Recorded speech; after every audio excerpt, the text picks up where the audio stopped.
नमस्कार, आप देख रहे हैं कैपिटल टीवी उत्तर प्रदेश का खास शो किस्सा यूपी का। मैं हूं आपके साथ शिवानी रतूड़। उत्तर प्रदेश के अमेठी जनपद में बाराफात के अवसर पर निकाले गए जुलूस के दौरान उस समय स्थिति संवेदनशील हो गई जब कुछ युवकों द्वारा जुलूस में फिलिस्तीनी झंडा लहराने की खबर सामने आई। जुलूस के बीच इस तरह की गतिविधि ने माहौल को असहज बना दिया। मौके पर मौजूद लोगों ने जहां जुलूस को शांतिपूर्वक संपन्न कराने का प्रयास किया, वहीं कुछ तत्वों द्वारा माहौल को बिगाड़ने की कोशिश को प्रशासन ने गंभीरता से लिया। पुलिस ने घटना की जांच शुरू कर दी है और अधिकारियों का कहना है कि मामले की पूरी पड़ताल के बाद कार्रवाई की जाएगी। इस मुद्दे पर चर्चा के लिए मेरे साथ स्टूडियो में मौजूद हैं कैपिटल टीवी के executive editor Rajeev Kumar. Sir, बहुत बहुत स्वागत है आपका। धन्यवाद। सर, कई बार देखा जाता है मुसलमानों के जुलूस में इस तरीके के झंडे फहराए जाते हैं जिससे दंगा भड़काने की कोशिश होती है। ये दंगा भड़काने की कोशिश नहीं है, ये प्रदर्शन की कोशिश है, खुद को प्रदर्शित करने का। ये मानसिकता बताती है कि इनकी मानसिकता क्या है। बार बार ये कहा जाता है इस्लाम किसी राष्ट्र के अंदर नहीं रह सकता, इस्लाम का कोई राष्ट्र है ही नहीं। ये पूरी दुनिया को इस्लाम के हवाले करना चाहता है, मतलब इस्लामीकरण करना चाहता है। एक एक मुसलमान जो भारत के अंदर रह रहा है वो भी मजबूरी में भारत को मानता है। ये क्यों बात उठती है वंदे मातरम कह दो, तो वंदे मातरम कहने के लिए तैयार नहीं होते, भारत माता की जय नहीं कह सकते। ये ऐसा नहीं है कि ये मानते हैं कि ये गैर इस्लामिक है इसलिए ऐसा नहीं कह सकते। अगर गैर इस्लामिक की बात हो तो 90% मुसलमान, 10% की बात तो छोड़ दीजिए, 90% मुसलमान होंगे जो कि हर रोज 2500 गैर इस्लामिक काम करते हैं। 2500 ऐसे काम करते हैं जिसका इस्लाम में जिक्र नहीं है। ये इतने जो गुंडा मवाली मुसलमान निकल रहे हैं, क्या किसी मौलाना मौलवी ने उसके खिलाफ फतवा जारी किया कि अब ये मुसलमान नहीं रहेगा, इस्लाम के कायदे कानूनों के खिलाफ है?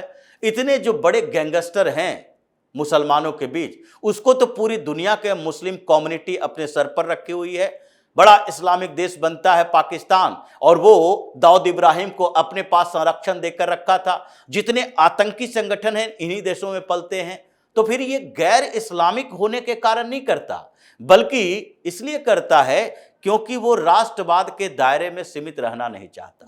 ये राष्ट्रवाद नहीं है, ये इस्लामिक भाईचारा है। पूरी दुनिया का इस्लाम, पूरी दुनिया का मुसलमान एक ही है, ये ऐसी धारणा रखते हैं। ये केवल देखते हैं सऊदी अरब की ओर, मक्का मदीना की ओर, और उसी के बाद जो आवाजें उठती है अलग अलग क्षेत्रों से मुसलमानों के लिए, चाहे इनके दिमाग में आए ना आए, चाहे उसको जाने ना जाने, चाहे उनके बारे में जानकारी हो ना हो, उसके पीछे पीछे चल देंगे। और वही स्थिति है फिलिस्तीन का झंडा। क्या ये जो वरा वफात के जुलूस में निकल रहा था लोग, ये तो जुलूस का मायने भी नहीं समझता कि जुलूस का मतलब क्या होता है। ये भी नहीं जानता कि वरा वफात मनाया क्यों जाता है। ये भी नहीं समझ पाएगा कि ईद उल नबी क्या है। ये मिलाद उन नबी का मतलब भी नहीं समझता कि इस्लाम में प्रोफेट मोहम्मद का जन्म और मृत्यु एक ही दिन क्यों दिखाया गया। और ये सारे देशों में नहीं होता, ये क्योंकि मान्यता नहीं है। हर देशों में अलग अलग तरीके से होता है। जुलूस निकालने की परंपरा क्यों? अगर मृत्यु के दिन मना रहे हो वरा वफात, तो उस दिन सन्नाटा परसना होना चाहिए। मस्जिदों में जाओ, आराम से नमाज पढ़ो, दुआएं मांगो और उसके बाद शांति से चले आओ। लेकिन जब भी ये इकट्ठा होगा तो जुलूस के शक्ल में इकट्ठा हो जाएगा, चाहे वो जुमे की नमाज ही क्यों ना हो। मस्जिद जाते हुए अगर 150 मुसलमान एक मस्जिद में गया, बाहर निकलते हुए ये इकट्ठा होते अपने आप को समझने लगता है कि अब तो हम मजबूत हो गए हैं, 200 लोग हमारे साथ हैं, तो हम कुछ भी करने गुजरने के लिए तैयार रहेंगे। इसलिए इसको इससे मतलब नहीं है कि ये जुलूस निकाली क्यों जा रही है, क्या कारण है, कौन से अवसर हैं, इससे मतलब नहीं है। बस मतलब है कि कुछ चीजें चल रही है फिलिस्तीन में। गजा के अंदर अटैक हो रहा है, इजराइल है जो फिलिस्तीन पर हमला कर रहा है। क्यों हमला कर रहा है, कोई मतलब नहीं है। देश हमारा क्या चाहता है, कोई मतलब नहीं है। अगर देश चाहता है, यहाँ की सरकार चाहती है, यहाँ हमारा संबंध इजराइल के साथ बेहतर है, तो धर्म के आधार पर फिलिस्तीन का समर्थन करोगे। अगर ऐसी स्थिति होती तो चीन और पाकिस्तान के बीच इतने अच्छे संबंध नहीं होने चाहिए थे, क्योंकि जिनजियांग में जहां पर चीन ने इस्लाम पर प्रतिबंध लगा रखा है, मस्जिद में कोई जा नहीं सकता, दाढ़ी टोपी पर प्रतिबंध लगा रखा है, क्योंकि इस तुर्किस्तान इस्लामिक मूवमेंट उस स्टेट में चल रहा है, पूरे मुसलमानों को तितर बितर कर दिया है, एक स्टेट में नहीं रहेगा। ये डेमोग्राफी को बदल के रख दिया है कि अगर 5 लाख मुसलमान यहाँ है तो 5-5 हजार करके अलग अलग क्षेत्रों में बांट दो।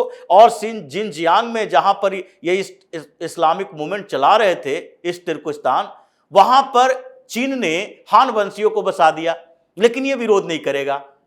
पूरी दुनिया में जितने इस्लामिक कंट्री है कोई विरोध नहीं करता, चीन से सबको संबंध अच्छा चाहिए। लेकिन वही स्थिति है कि इन लोगों को गजा और फिलिस्तीन के समर्थन में क्यों आना पड़ता है, क्योंकि इन लोगों को दिखता है कि वहां पर मुसलमानों के खिलाफ अन्याय हो रहा है। भारत का संबंध फिलिस्तीन से अच्छा है कि भारत का संबंध इजराइल से अच्छा है, इनको कोई लेना देना नहीं है, इनको देश से कोई लेना देना नहीं है। ये पूरी दुनिया के इस्लाम के साथ चलने वाले ये ऐसा कौम है भारत के अंदर भी, और ये पूरे समय से साजिश चलती रही है। ये जब पाकिस्तान भारत से बटा था, भारत का टुकड़ा करके देश बनाया गया पाकिस्तान जैसा, बाद में वो भी टूटा, बांग्लादेश भी बन गया, उस समय भी इन लोगों की साजिश यही थी कि भारत को ऐसे कैसे छोड़ दोगे, अगर सारे मुसलमान पाकिस्तान चले जाओगे तो भारत में तो मुसलमान रहेगा नहीं, यहाँ तो पूरे हिंदुओं का देश बन जाएगा, तो हिंदू राष्ट्र घोषित कर दिया जाएगा। इसलिए हर अलग अलग जगहों पर रहो, रुको, और भारत के अंदर ही रुको, और यहाँ पर अलग अलग इस्लामिक किलेबंदी करके रखो, और यहाँ उपस्थित दर्ज करके रखो कि हमारी उपस्थिति है, इसको सेकुलर बनाए रखेंगे। तो ये ऐसा कौम है कि जहाँ पर जुलूस की शक्ल में निकलेगा विवाद पैदा करेगा, जहाँ इनकी जनसंख्या सबसे ज़्यादा होगी, बहुसंख्यक होगा, वहाँ भी आतंकवाद पनपेगा। ये दुनिया के अलग अलग देशों में देखने को मिलता है, चाहे सीरिया हो या फिर अफगानिस्तान हो या फिर पाकिस्तान हो, बांग्लादेश हो, हर जगह तो यही स्थिति है। तो यहां पर भी इन लोगों ने ऐसा ही किया। तब ऐसा किया तो उसका परिणाम भुगतना पड़ेगा, क्योंकि ये पहली बार हुआ नहीं है। इससे पहले भी जब पाकिस्तान के झंडे लहराए गए तो उस समय भी कम से कम तो 70 से 75 लोगों को उत्तर प्रदेश के अंदर गिरफ्तार किया गया, और ये उन घरों पर भी बुलडोजर चलाए गए जो अपने घरों के ऊपर चांद सितारा के नाम पर पाकिस्तान के झंडे लहरा रहे थे, क्योंकि इनको लगता है कि भारत और पाकिस्तान में, पाकिस्तान एक इस्लामिक देश है, भारत में हिंदुओं का देश है, ये पाकिस्तान इसे काफिरों का देश कहता है, तो इसलिए हम पाकिस्तान के साथ रहें, हिंदुस्तान के साथ रहने की जरूरत नहीं है। तो इन लोगों के ऊपर पहले भी कार्रवाई हुई है और इस बार भी कार्रवाई हो रही है, कार्रवाई हो भी चुकी है और आगे होगा भी, क्योंकि फिलिस्तीन के झंडे लहराए हो तो इसकी सजा मिलेगी तुम्हें। ये हिंदुस्तान है, भारत है, यहां अगर दूसरे देश के झंडे लहराए जाते हैं तो वो केवल एम्बेसी में लहराए जा सकते हैं, अपने अपने घरों पे नहीं।